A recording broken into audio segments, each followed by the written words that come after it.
So my name is Rebecca Lindell. I am a PhD. I have my PhD in physics and astronomy. I was a physics faculty at Southern Illinois University. Unfortunately, I got very, very sick and had to go on disability. And so I stepped away from my faculty position because I can't actually work 60 to 80 hours a week and get things done. And so I took a long time off and then had a number of surgeries, started feeling somewhat better, and found that I could work between 10 and 15 hours a week and still make a contribution to the field of discipline-based education research and the education, the outreach, the pedagogy, and the, it's outreach, education, and what's the other one? Research. Definitely doing contribution to all. So I actually, Lindell STEM Education Solutions is my company. It's actually a company consisting of, where I have a lot of clearinghouse, that sounds weird. I have a lot of consultants on staff that I can call on when they say, oh, we would like you to have your help in design this. I had University of EFET down in Medellin, Colombia call us up, and we went down there at the beginning of August and took a team of 2 other people with me, and we gave workshops on active learning to those from all these faculty. I'm giving it in English, and they've got little translators translating it into their into Spanish for them. Not everybody, which is a really cool experience. So one thing that I'm going to talk about today sort of came out of that workshop was this idea of fixing the disconnect, aligning how we teach with how our students learn. Now, the first question I have for you, turn that on, yes. The thing I want to talk about is there really a disconnect? So I want you to be thinking about how you are teaching and what the students are actually learning.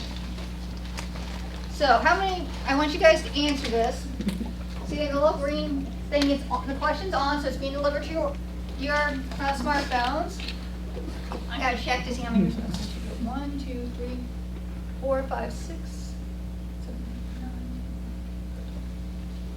8, 9. Okay, there's 28 of us here. And I only have 14 responses so far.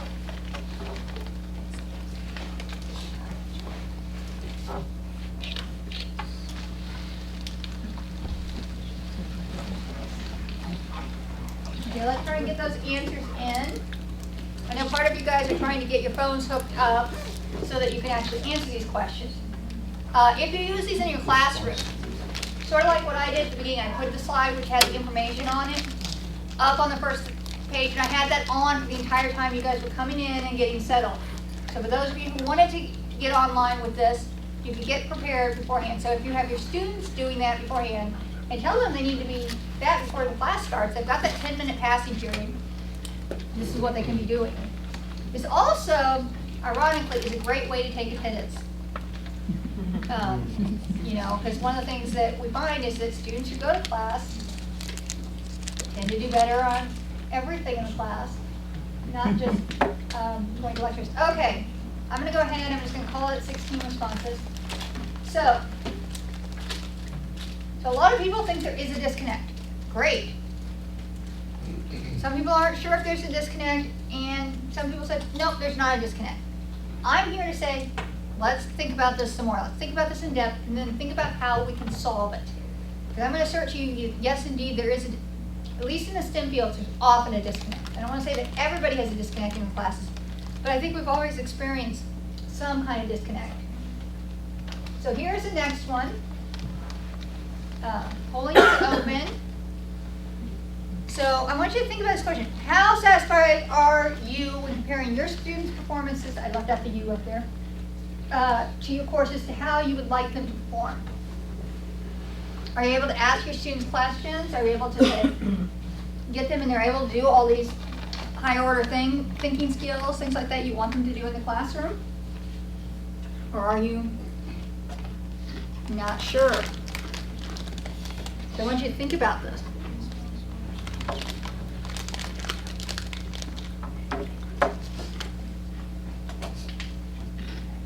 Okay, we have the same 16 responses again. Is that how many people that we have with phones here that are hooked up to it? Okay. Now, when I do clicker questions, because I used to work in a basement where we had no technology, no wonderful rooms like this, I used to use the poor man's clickers. I'd say, okay, people, 1 for A, 2 for B, 3 for C, 4 for D, and 5 for E. And if I had 6 questions, I'd say, this was F, and this was a response to. Like, so we use the poor man's clicker, where are we at? Let's vote. I mean, are you willing to vote? Those people that didn't vote. So we got some pretty satisfied. You're able to teach your students everything you want to learn. Now, what kind of courses are you teaching? I'm going to start with all the twos. Soil science. Soil science? Soil. Yes. Is that through agronomy or is that through? Plant and soil science. Okay, yes. My mom used to work in agronomy where they had taught the soil science at Purdue. Other people. Could you show that the ID to show us so we have a trouble to Sorry, which ID should we put? Oh, can you, is there a place we can write up what the idea is? I don't really, there's problems if I go back. Yeah, I can tell you. Give me a second. It's 946-755. There's a whiteboard back. Oh, okay, great. If you could write it up there, I'd appreciate that. sell?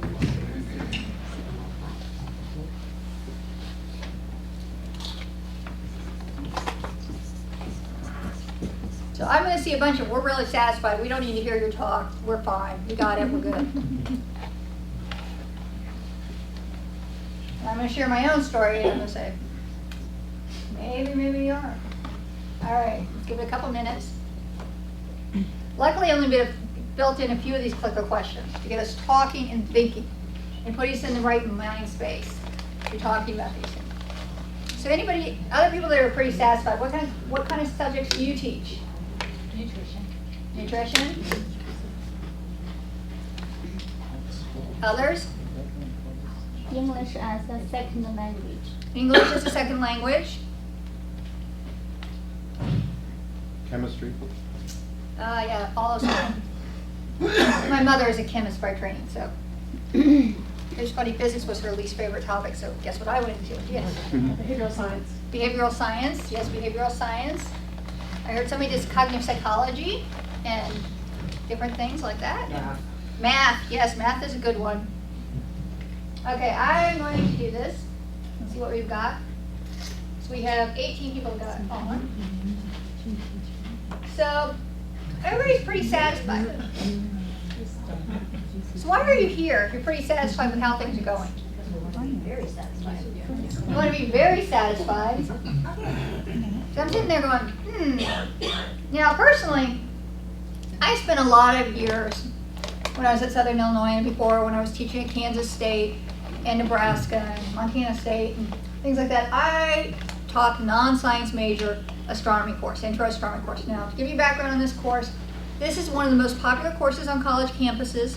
Nearly 250,000 people each year take this course across the country. It's huge. If your school doesn't have a huge section of it, then you need to find another astronomy professor because it is huge. And a lot of people are popular. Now, some people go in there and they're like, oh, these are non-technical matters. We can't do any math. All right, we're not doing any math, so okay, let's show pretty pictures and ask them to memorize the basic information. And I'm teaching at Kansas State. My job there was director of instructional support, and I also had to teach, and I'm teaching the astronomy class. And turns out about 25% of my class, they said, oh, there's nobody's required to take it, there's nothing that's happening there. 25% of my class, my first class, are pre-service teachers. So it turns out every pre-service teacher in science and most pre-service teachers in elementary education that want to specialize in science had to take this course. And there were a bunch of science standards I needed to meet. Luckily, I was in the right area and I knew what I was doing, so I was able to adjust the course and do that with them. But I was just like shocked that they had this requirement. And I went there and I said, I went to the person who was my sponsor, who then became the department head a year later, and I said, no, they are required to take it. They are required to be there, they're doing this, and I'm not sad. And a lot of people are like, well, we can't have them do that kind of work. It's too difficult for them. They can't handle it. I know Beth teaches physics. Is there any other physics people in here? Okay. go physics. I'm sorry, because we, Astronomy. I'm the intro astronomy guy. okay, well, go. But I call graduate school in physics a hazing ritual. You're doing through all these hazing rituals until you finally get to join the fraternity, and it is a fraternity. Because you have to do certain things certain ways. Are you always satisfied with how much you can teach your students? No? I'm one of the pretty dissatisfied. Well, good. There's only 0% for that, rounding up. So we have this, there are some dissatisfied people, and you find it a lot more in pure, like the math. They can do it the physics, the chemistry, less so in the biology as much. Things that require a lot of higher order thinking skills. And so, I'm actually going to skip this part just because what I was going to do was a think, pair, share was a technique. I'm running, I just want to make sure we have enough time to do everything. Think, pair, share is a technique where you have the individual students think about it, then you have them pair up and talk about it, and then you have them share the responses. And it's a good way to get a lot of activity going on and a lot of talking. Because you know, if we're the professors up here, I don't know about you, but it's like, I sometimes feel like the Charlie Brown teacher. Do you guys ever feel like that? You're like doing this, and it's like, you guys all know who the Charlie Brown teacher is? Probably not. I do have a YouTube video of it. I didn't include it in this because of time. So it's sort of funny because it's like, they're talking, but you can't hear them. And so it just, because you can't process this information. So most people say there's not a disconnect. Is that the general consensus? What I teach them is fine, they all learn it. Now, does that mean everybody gets A's? What does that mean? If everybody's learning it and you're satisfied with it, what does that mean?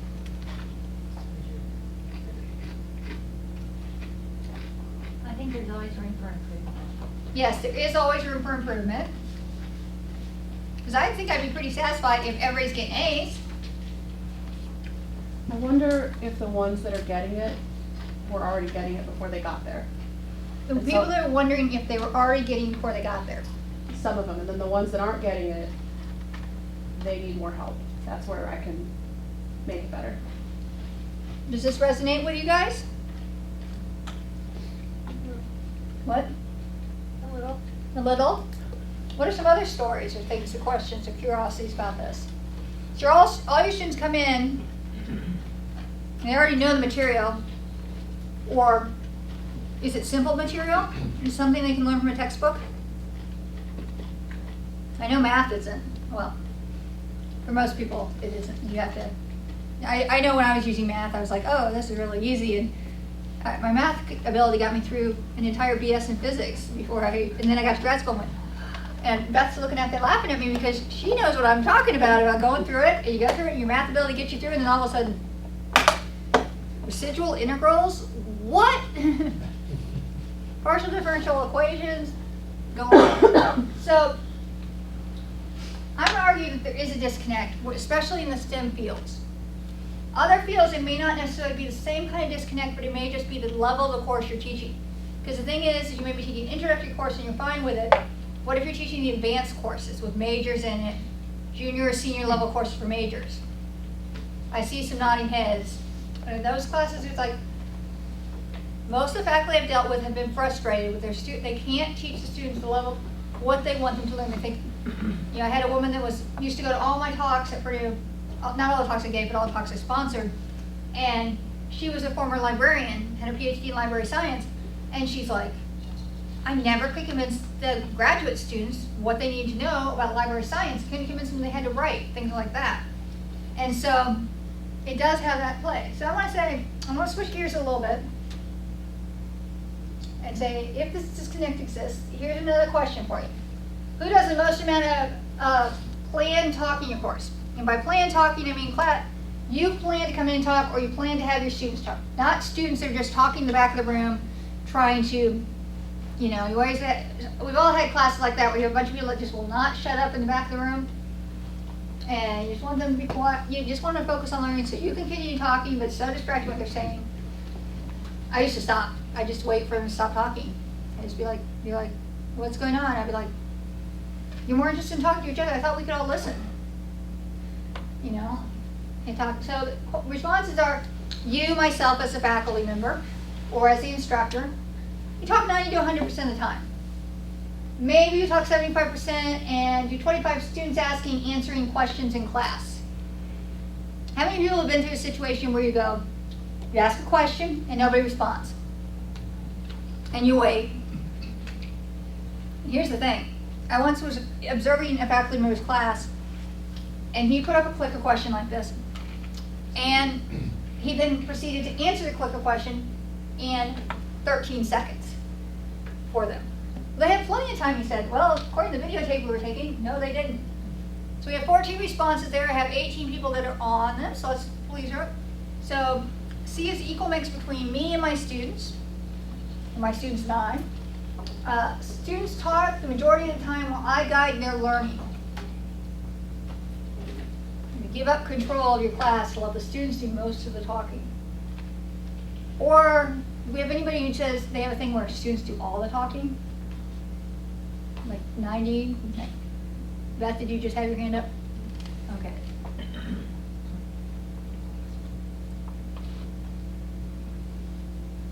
All right.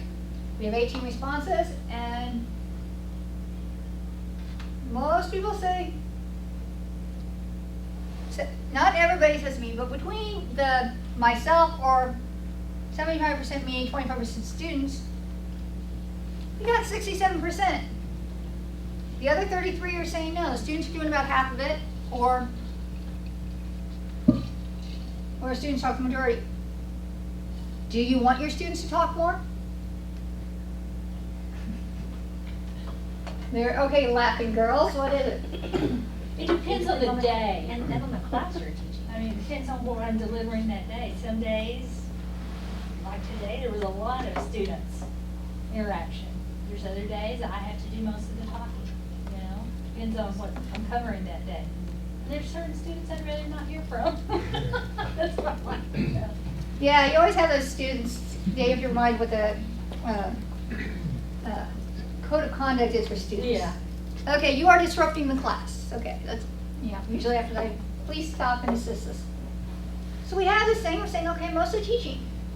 I'm going to argue that if you want to get more satisfaction with what your students learn, you're actually going to need to go away from this. You're doing all the talking, because it turns out students don't learn as well in lecture environments. So I just want to, I'm going to be talking about teacher-centered and student-centered. So I just want to give you some definitions. Teacher-centered, more than half the time. Student-centered, more than half the time in their favor. Pretty obvious, pretty straightforward. Oh guys, and if you end up having a question in the middle here, just raise your hand or say, hey, what about this, or what's going on? There's not enough talking going on in this room. Isn't it great? I'm talking about getting rid of lecture and all I'm doing is giving you a lecture. I mean, but I did ask clicker questions. That's the first step. That's something. No, it's not. Okay, here's an overview of an instructor-centered course. Instructor-centered courses are typified where the majority of the time is dominated by the instructors. Lecturing, that's the Charlie Brown teacher up there. How many people have asked student questions, you don't get any response, you do it really quick, and then they don't respond, and you just move on, you give them the answer? Here's a trick for you.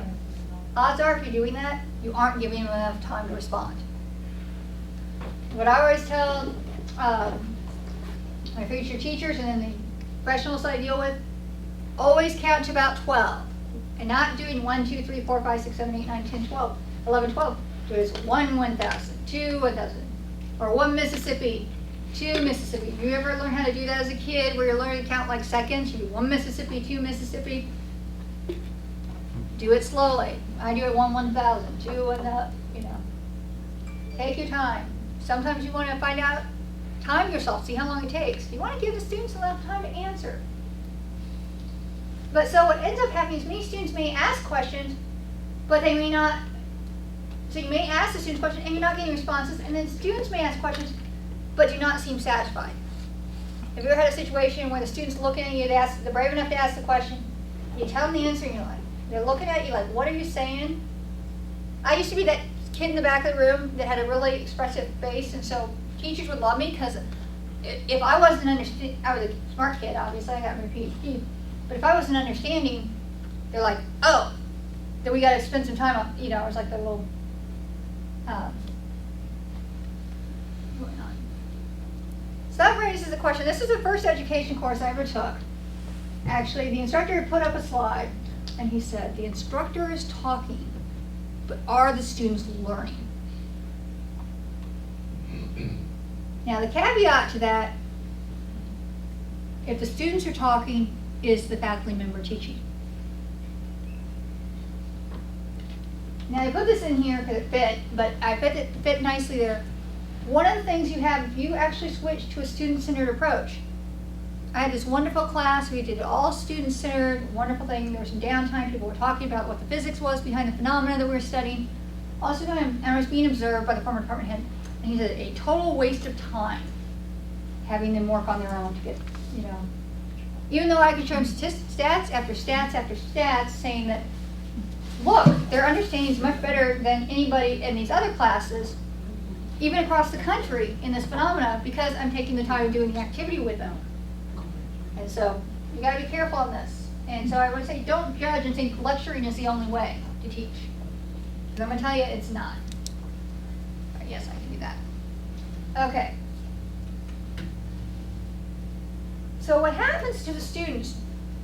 So let's think about the students. So you go into class, you put up some PowerPoint slides, and students are frantically taking notes. Why aren't you guys frantically taking? She's frantically taking notes. Did y'all hear I brought copies of the notes to give you for afterwards? We do this? Yeah, I'm still heard about that. I actually give out the notes beforehand with space on the side where students can write the notes. I actually put out all my PowerPoint slides. I don't include every bit of information, so I work out examples on the board and things like that. But I don't want them to spend their time trying to quickly trying to write everything that I'm saying down. Some people will just focus on the PowerPoint slides and don't worry about anything I'm saying. And I'm like, you're missing it if you do that, because these are only guidelines. Okay, so then what the average student is they're trying to maintain the pace of the instructor. It's going super fast, much faster than you've seen before.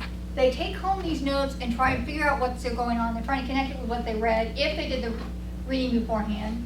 Now, I know in physics, nobody does the reading beforehand before coming to class. And so, what do physics classes do in interactive physics?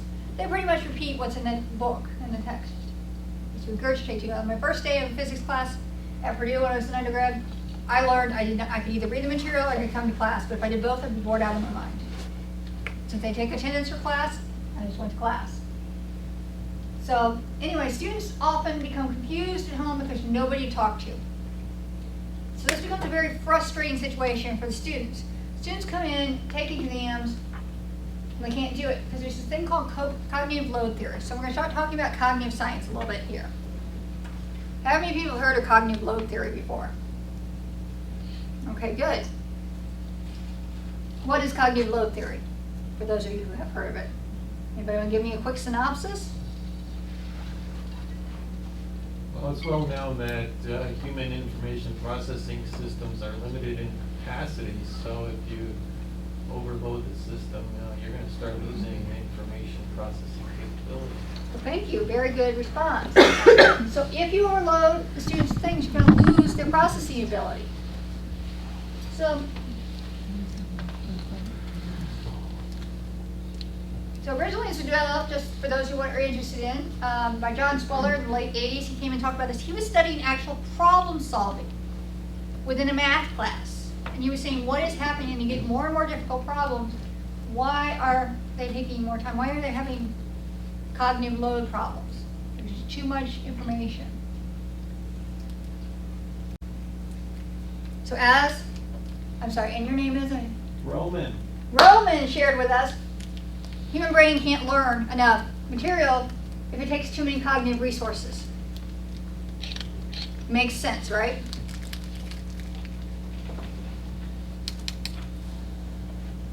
So I have an example here. It's actually a two-part example. So imagine that Luana is a first year, first generation student in your STEM course. This is a first semester or second semester, but odds are first semester, first generation, I'm gonna say physics, but you can say first generation chemistry, first generation math. You know, we have a lot of people come into Calc 1 and you know, they're placed there and it's their first STEM course and they're not sure what to do and they're a little confused because it's at college.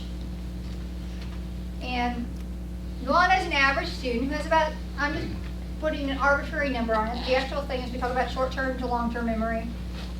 7 plus or minus 2 chunks of space and different ways you can work on this with long-term memory. But we're going to say 10 cognitive resources you can use at any given time. So, imagine she's in this lecture. She needs 2 resources to be able to listen to what's going on in the lecture. Process that information coming in her ear. She needs 4 resources to be able to take that information and translate it into a written notes. Now she's frantically trying to get these notes down. Because the professor is probably talking like me, a little fast. And if, you know, or you have some people go, you know, the professors go, and then, you know. I once had a professor, the physicist will laugh at this, who sat up the front of the room and pretty much read us Jacksonino. And Jacksonino has this famous line in the book that goes, and it can be obviously shown that. And he would just say, and it can obviously be shown that. And he wouldn't go into any detail. I ended up retaking the course when I transferred to graduate schools, and that professor who did the course, he's like, okay, it can be easily shown that, so let's see how easy. And then he writes it up on the board, and 3 days later we get the algebraic proof. So, you know, it's crazy. I'm doing this, so they're trying to translate this. They need to process the information, and then they need to connect to the previous learning. Okay, how many resources is that? That's 12. But if she only has 10, what's going to give? Odds are it's going to be processing time or connecting to previous information. So that she has to come home and study that exam stuff. She has to come home and study and try and make sense of it on her own. That's problematic. Because if we're asking too much of our students, then how we can expect them to perform as well in the exams as they'd like to. Which, That's the question. sorry. So why did you automatically know that it's going to hurt the processing? Why couldn't you design it where you cut down on the writing? Well, you can. And that's what I do by giving out my notes to my students with spaces they can fill out. I don't want them to focus on their time on writing down what I'm saying. Okay. I want them to have the bare basics of it, but they can fill in what they find is important because they're listening to it. Okay. So yes, I'm just saying that what's happening in a situation like this, the processing information is going to go down. In processing is also resources to connect to previous learning. That time and effort is going to go down because then they're going to go back to their rooms, maybe. Not all students are going to go back to, you're laughing because you know what I'm talking about. I wondered where you got those students that took their notes back and redid them. I actually know a number, I've taught for a long time, and I have a number of good students who come in, you know, they tend to be type A students who I want an A, they're grade and mastery oriented. They want to master the material because they know that'll give them a good grade. And if they want to master it out. Now, some people are like, well, it's just intro whatever, in my case intro astronomy. Such and such other professor teaches it, and it's just memorization questions. I once got a comment from a student about, well, the only reason I took this class, I heard it was easy. And all I had to do was sit down and show up and take a test and memorize some basic information. This is not easy. I have to learn stuff. 300 level astronomy classes being Intro Astronomy 101. Yeah, I was laughing at that a little bit. So, let's continue with our example. So Luana, sorry Beth about this. Luana and the rest of your students take your exam. The problem is, and this is common in physics, it may not be common in other fields, but she scores a 65% on your exam, while the class average is 55 with a standard deviation of 5%. Okay. Was this a good exam? How many people have had averages of 65% on their exams or lower? Maybe, and you are in what field? Behavioral science. Behavioral science. So physics and behavioral science, you don't have this in soil science? They tend to be a little higher than that. But Is the average above 70%? generally. So you're good. Is that math? Yeah, we try to make sure. Yes, you try and make Yeah. sure. This is a big argument in physics. Big argument in physics. Because they design these exams and they do it and they say, well, we want to be able to see where our really top students get to, so we have to have that range of scores between 0 and 100. And one of the things I discovered that I was talking to Beth about last night was, this happened to after my very first physics exam in college. The guy got up there in front of the room, 150 of us, and explains that what the mean of the class is and what the standard deviation is and what this means. Okay, I'm pretty smart. I've already tested out of calculus. I'm in this physics course. Hadn't had statistics. So I'm just fresh out of high school. And I'm like,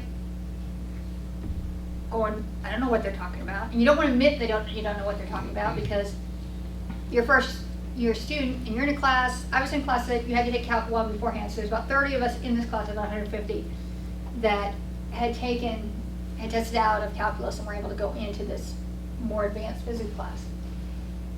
And you say, okay, this is how this happens, what's going on. Now, the thing is, I never, ever really knew any grade I got in physics my entire undergraduate career. Because they usually stop telling us the average and the standard deviation and just focused on, yeah, this is good. Now I was usually A-B borderline in some cases, and sometimes I'd go up. But here's a problem that can happen with women in STEM. And I actually had a graduate student who did this, and she was in a graduate class, and the average that she was having in the class midway through was a 75%. Now 65 was about the class average. What she did is she interpreted it as, oh, I'm only mastering 75% of the material. How can I expect to have a graduate degree in this subject? How can I expect to be able to go back and teach this if I'm only mastering about 75% of knowledge?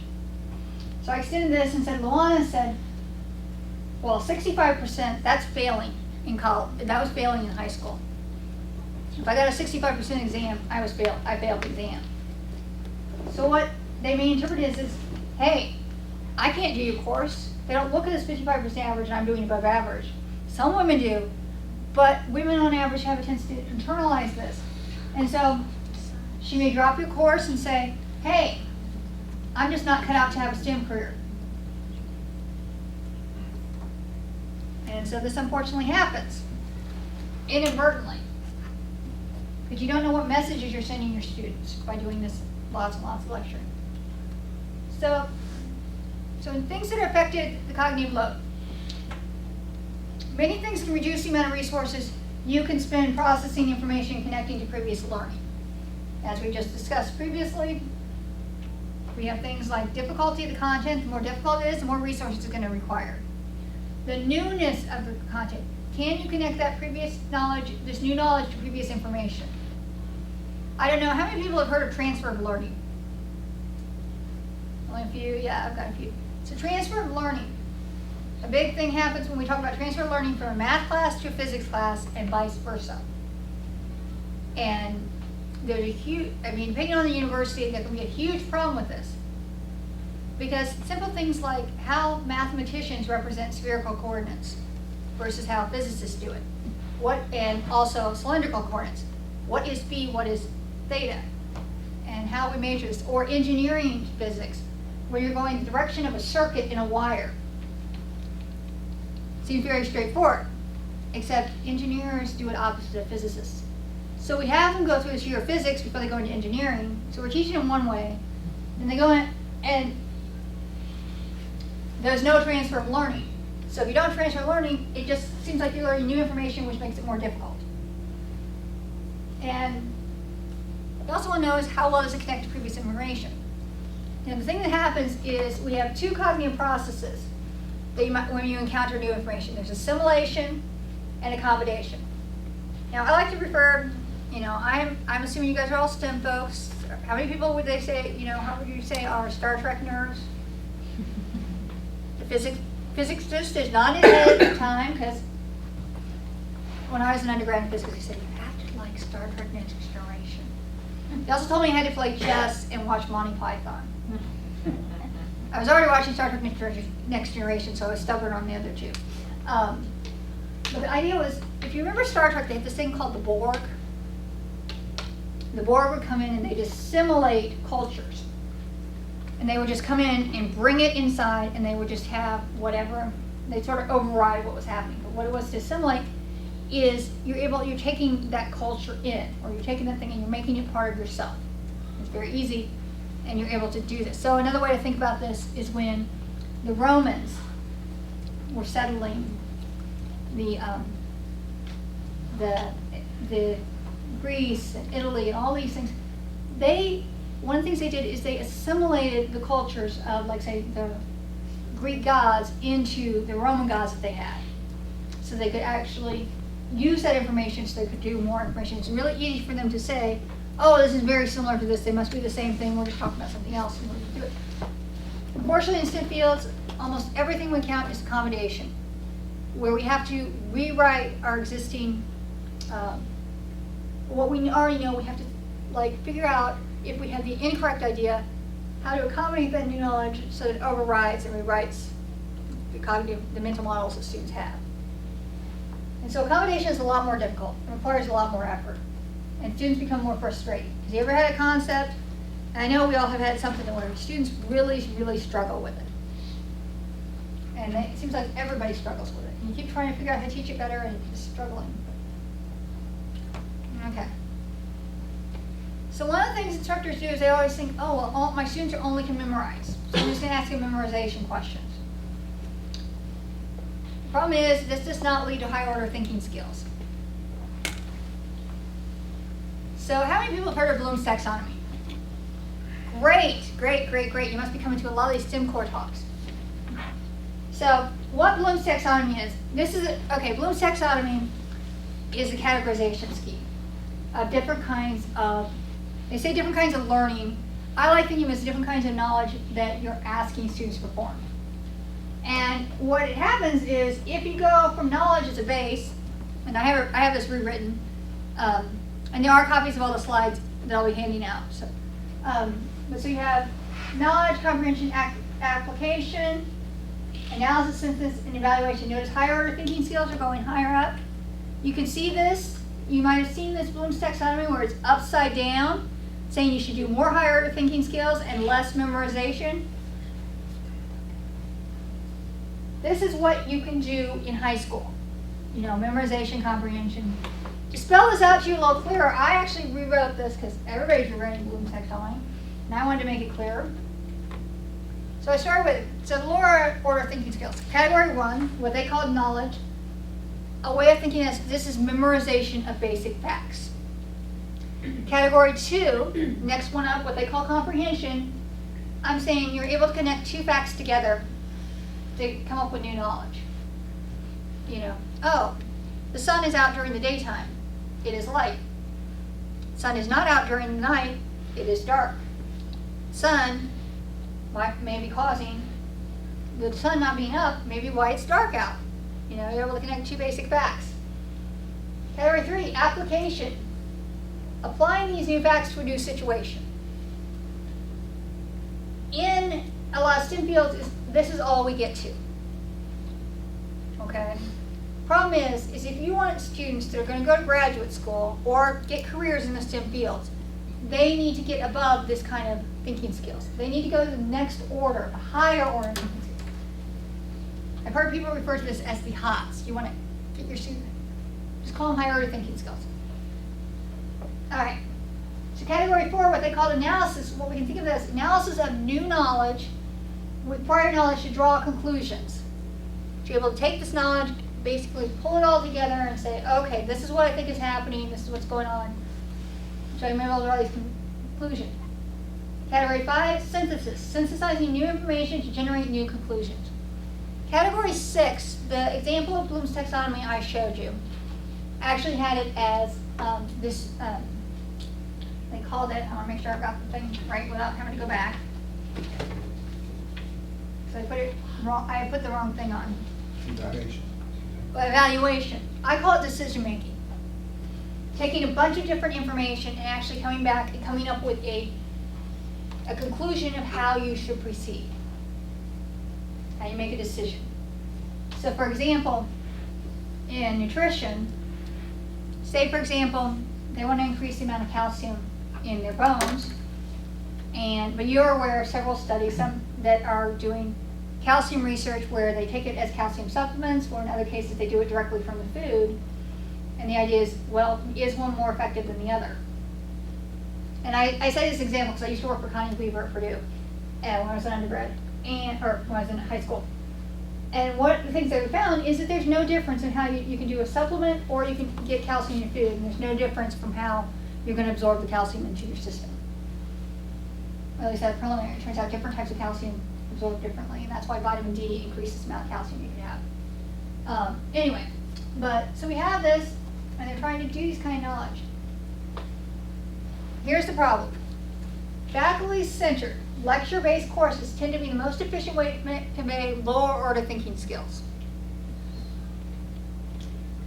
These courses are highly ineffective in teaching higher-order thinking skills. What we like to say is lecture-based is the most efficient way of conveying information. It may not be the information you're thinking you're conveying, so it's actually the least effective for learning, the most efficient way for saying just basic information. But if you want to learn higher order things or new material, you got to go beyond lecture. So how many people actually lecture? Well, we already know that from before, but let's just do it again. So we're looking at lecture-based. So I want you guys to be thinking about, all right, so you're telling me I can't teach these higher order things. Do you teach freshmen and sophomores, or do you teach? It's an introduction course, yes. Yes, so maybe that's okay for freshmen and sophomores. What about people that are lecturing for their advanced majors course, or juniors and seniors, or graduate students? Are you lecturing to those? It's sort of funny, I used to remember when I was taking all my education courses, they tell us the human brain can only process information, connect new information, do this for about an hour and 15 minutes. And that's why most classes, you either have Monday, Wednesday, Friday, or Tuesday, Thursday, and the max you go is an hour and 15 minutes because that's when your brain is tired. How long do you think education courses last? 3 to 4 hours. Because they want to have them offered just once a week, one night a week, so teachers can come in from schools and take them. And as a grad student, and I was a physics grad student, taking these education courses, it's like, if we know this is the most ineffective way of teaching, why are we doing it? So I want you to think about that. Okay. How many people are thinking, wait a second, I learned from lecture. My students should be just fine. Anybody thinking that? I learned from lecture? I'm in the middle of a debate about Or how you learned? that. No. What I should do? About this. Well, that's good that you're in the debate. That's a good one to be there. Okay. How many people think they learned from lecture? Okay, 1, 2, 3, 4. Of those 5 people, raise your hands. How many people are in grad school or already have their PhDs?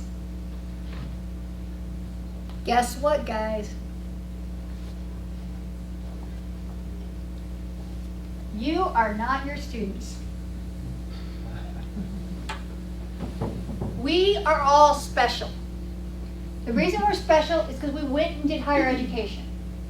We did more. We succeed. The only reason we're teaching and doing this and working as professors and also doing these things, even if we had to get more training, we had to go above and beyond. Because it's like, as I said, I can't tell you guys enough that we are not our students.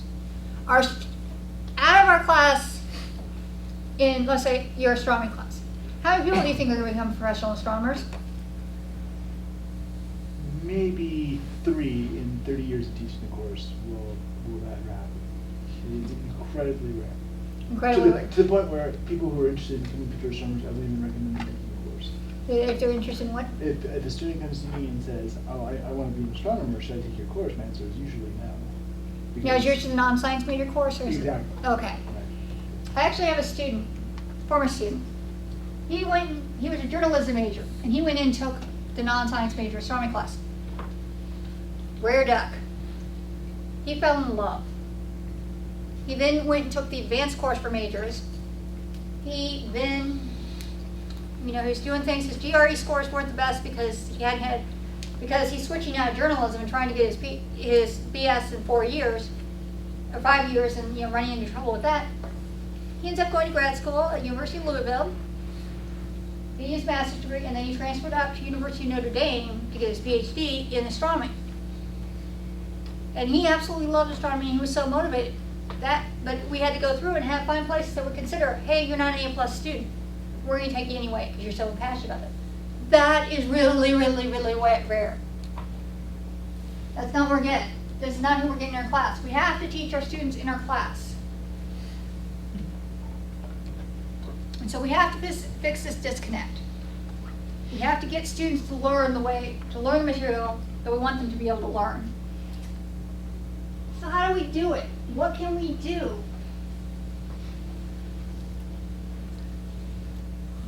And the easiest way to do this, to get them to learn more, to get them to learn those higher order things, is to transfer more of your class time to student-centered classes. And having this discussion. You can do this simple, I like to call this a spectrum. So one side, yes, I switched this, so the red side is the negative side, the blue and the purple are more positive, just because sometimes red is more negative. Anyway, point is, you need to be in this continuum, and you can mix this up.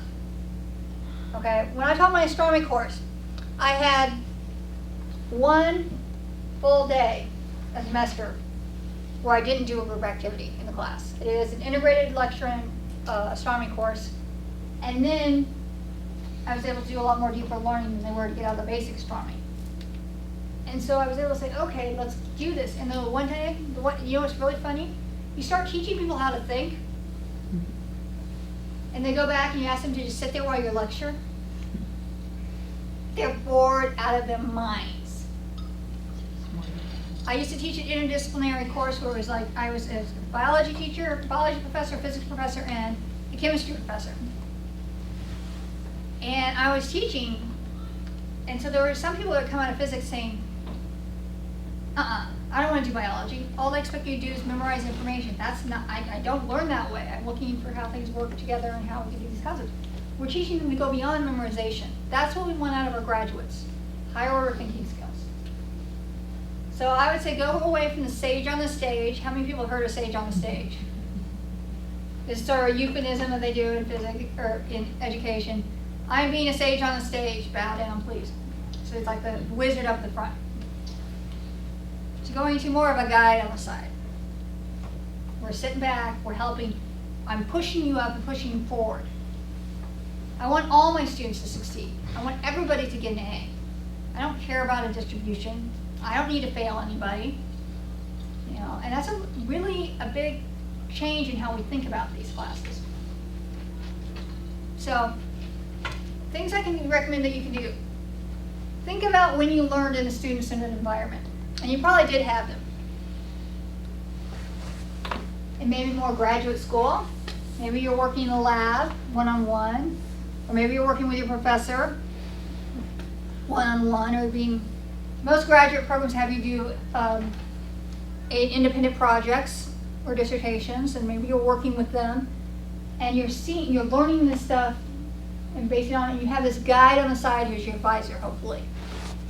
So when you get stopped, you're able to say, what's happened? What can I do? Where should I go? Here's how I think we should proceed, but I'm not sure if this is the right way. And they may encourage you to go down that path, even if it's the wrong one, or they think it's not going to work.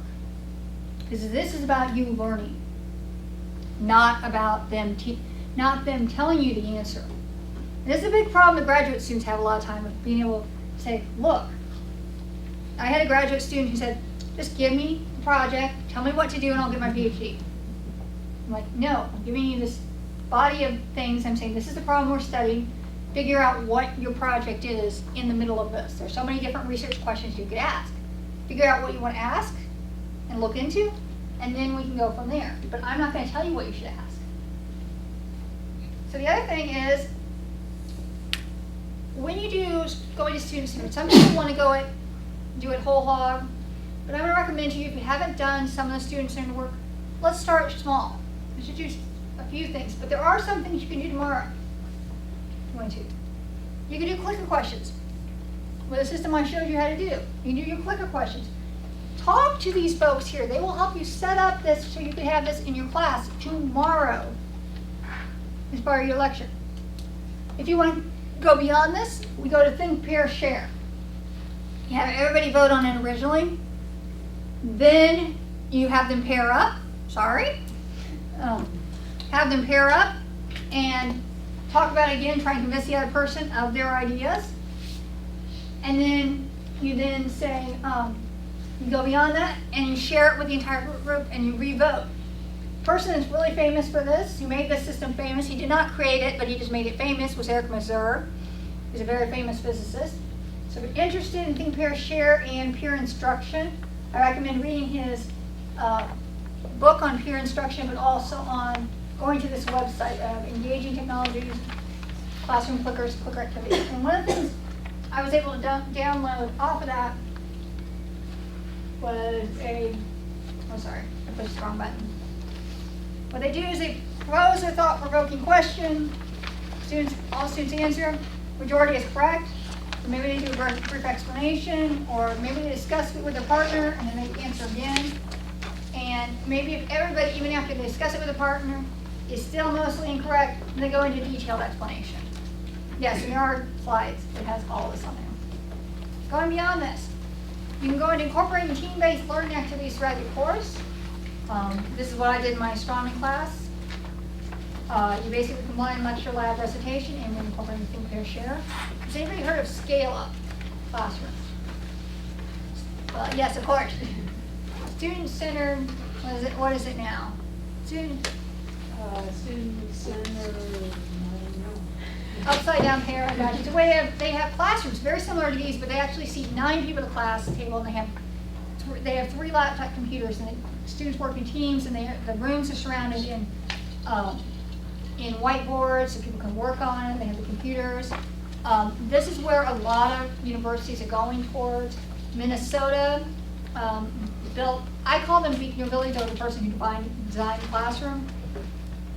And MIT has one, and Purdue just built one and opened it up this fall. It has like 10 different scale classrooms. Yes. Physics has one here, you should come see it. I will. Physics Okay. has one here. If you want to get more Everybody interested, else is invited. Science 106, let me know when you're coming. just come on and see what it is. Take a chance to go and see these active learning spaces. Flip your classroom. That's the next stage. A lot of instructors go to this. This takes a lot of work, unless you're in physics. If you're in physics, folks at University of Illinois have done it for you, and it's the whole thing. You go flip it physics, and they just have all the lectures report, multimedia lectures developed, all this fun stuff. But what you do is you have your students work outside of classes. You give them their time to watch the lectures outside.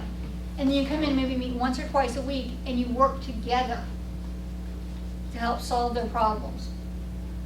And I have one faculty member at Purdue that I worked with that he's like, I'm flipping this class, I know it really well, but they're going to pay me to flip this class, so I'm going to do it.